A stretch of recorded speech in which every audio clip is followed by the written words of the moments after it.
ગુજરાતભરના તાજા અને સચોટ સમાચાર મેળવવા માટે અમારી રાષ્ટ્રીય સમાચાર ચેનલને સબસ્ક્રાઇબ કરો અને બેલ આઇકન પર ક્લિક કરો।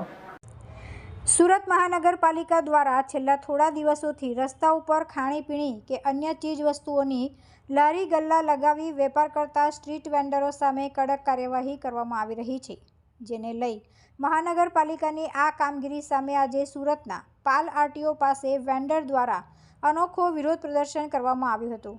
મોટી સંખ્યામાં સ્ટ્રીટ વેન્ડરો એકત્ર થઈ જાહેર રોડ પર ભીખ માંગી તંત્રની નીતિ સામે વિરોધ દર્શાવ્યો હતો।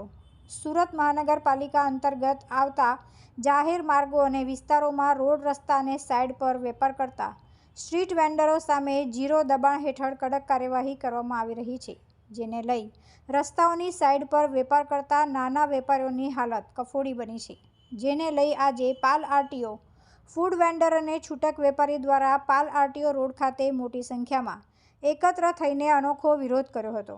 મોટી સંખ્યામાં જુદા જુદા વેન્ડરો એકત્ર થઈને જાહેર રોડ ઉપર એક સાથે કટોરા લઈને ભીખ માંગી પાલિકાની આ કામગીરી સામે વિરોધ દર્શાવ્યો હતો। આપનો પરિચય? મારું નામ અસલમ મેમન છે। હું Surat street vendor group president તેમજ national association street vendor group NASVI તરફથી સુરતનો કોઓર્ડિનેટર છું। અત્યારે જે છેલ્લા એક મહિનાથી કોર્પોરેશન દ્વારા દબાણ હટાવો ઝુંબેશ ચાલી રહી છે, એ બાબતે શું કહેવા માંગો? એકચ્યુઅલી કોર્પોરેશન છે ને સુપ્રીમ કોર્ટની ગાઈડલાઈનનું ઉલ્લંઘન કરે છે। એકચ્યુઅલી 2012, 2014 અને 2016નું જે ગુજરાત રાજ્યનું જે ગેઝેટ બહાર આવ્યું છે તે પ્રમાણે જ્યાં સુધી લારી ગલ્લા પદ વિક્રેતાઓને વૈકલ્પિક જગ્યા ફાળવવામાં ના આવે ત્યાં સુધી એમની લારી ગલ્લા તમે ત્યાંથી ખસેડી નથી શકતા।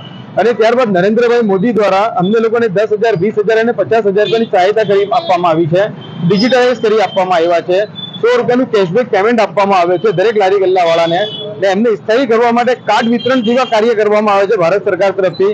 અને શ્રી માનનીય અમારા કમિશનર શ્રી અગ્રવાલ મેડમ છે, તેઓ ખબર નહીં કઈ ગાઈડલાઈન પ્રમાણે કામ કરી રહ્યા છે। ઝીરો દબાણ તો મેડમ હમણાં તમે લાવ્યા છો, સુપ્રીમ કોર્ટ તો 2012, 14, ગુજરાત ગેઝેટ 2016 એ બધા તો સૌથી પહેલા કાયદો બનાવી નાખ્યો છે, સંસદમાંથી કાયદો પ્રસાર થઈ ચુક્યો છે। હવે શું ઈચ્છો છો? અમે એવું ઈચ્છીએ છીએ કે જે અમારા માટે જે કાયદા બન્યા છે અમને કાયદાથી તમે રાખો ને। અમે કોઈ માંગણી શું કરે? અમારા માટે પહેલાથી સરકારે માંગણી કરી રાખી છે તમારી આગળ કે એમને વિકસિત કરો, એમને જગ્યા ફાળવો, એમના માટે હોકિંગ ઝોન બનાવો, એમને ટાઉન બિલ્ડિંગ કમિટીના અંદર એમને લઈ લો, એમની રચના કરો। તમે બધી ગાઈડલાઈન પ્રમાણે કેમ નથી ચાલતા? રસ્તા પર નાસ્તાની લારી ચલાવનાર હેતલબેને જણાવ્યું હતું કે મહાનગરપાલિકાના અધિકારીઓ દ્વારા અમારી લારી બંધ કરી દેતા અમારી સ્થિતિ કફોડી બની ચૂકી છે। છેલ્લા એક મહિનાથી વેપાર ધંધો બંધ થઈ ગયો છે। અમારું ઘર આ વેપાર ઉપર જ ચાલે છે, જેથી આજે રસ્તા પર અમારે ભીખ માંગવાનો વારો આવ્યો હોય તેવી સ્થિતિ સર્જાઈ છે।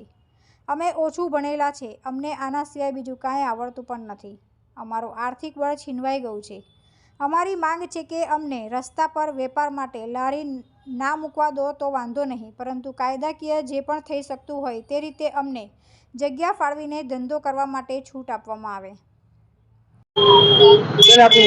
નૈનાબેન ભરતભાઈ દેસાઈ।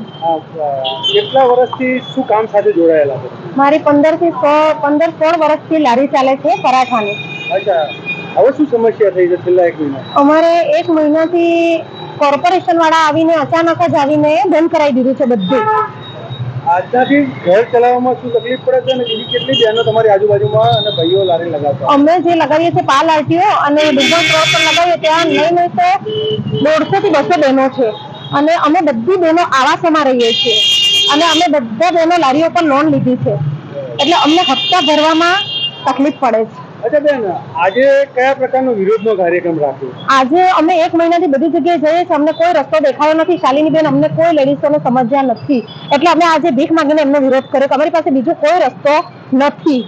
બીજી બહેનોને શું સમસ્યાઓ છે? બીજી બહેનો અમારી સાથે જે છે એમાં અમુક બહેનો વિધવા છે જેમને કોઈ નથી, અને અમુક સ્ટુડન્ટ છે જે સવારે કોલેજ કરે છે અને સાંજે કાઉન્ટર લગાવીને ભણે છે। તુલસી શર્મા સાથે રાષ્ટ્રીય સમાચાર, સુરત।